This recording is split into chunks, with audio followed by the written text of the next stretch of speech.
In our last presentation, we discussed the tradition that the Chavetz Chaim brings. The source of it is the Chavetz Havavos in the Shar HaKniyah, and the Chassam Sofer, in his footnotes on Chavetz Havavos, says that regarding this tradition, we have a Kabbalah from the Rishonim. And this tradition is that by speaking Lashon Hara about another Jew, you could cause that because you damage that other Jew, some of your mitzvos will go to that person, and vice versa, you will get some of that person's averos. And that's why we said we're concerned that after 120, one may forget their own identity. I want to discuss this phenomenon and explain it in reasonable terms so that people don't dismiss it and say, no, it's exaggerated.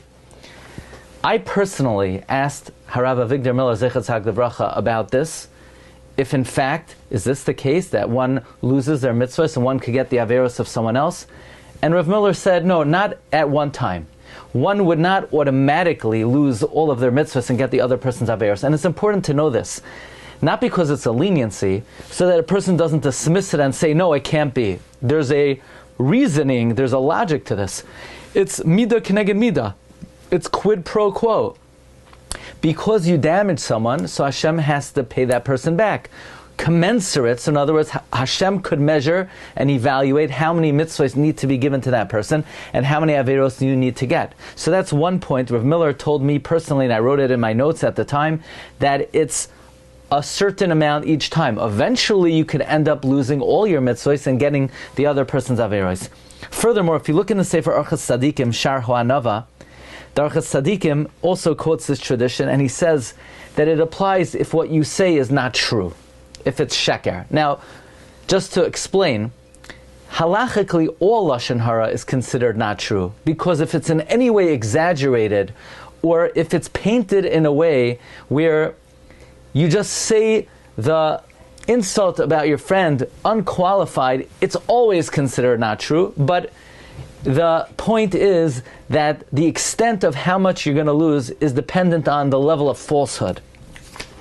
Furthermore, in the Sefer Alei Oirach, which is a commentary on Orchos Tzadikim, he brings that this only applies by a Baal Lashon Hara. I also want to thank my friend, who's one of the organizers of this group, Rabbi Yitzchak Fruchthandler, who showed me from Reb Chaim Kanievsky, who also concurs, that this phenomenon only applies if you're a Baal Lashon Hara. Only someone who's a habitual speaker of Lashon Hara will they lose their mitzvahs. This could work well with what Rav Miller said. In other words, really you may only lose a little bit at a time, but someone who habitually speaks Lashon Hara could end up losing all of their mitzvahs and end up getting someone else's averos.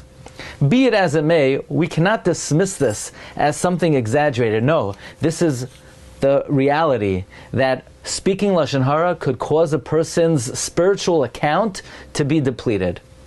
And therefore, in order to ensure our spiritual bank account, we have to guard our mouth. And by doing so, we could be assured that the mitzvahs that we do and the masim tovim we do, we will be able to reap their full reward. Wishing everyone bracha v'hatzlacha.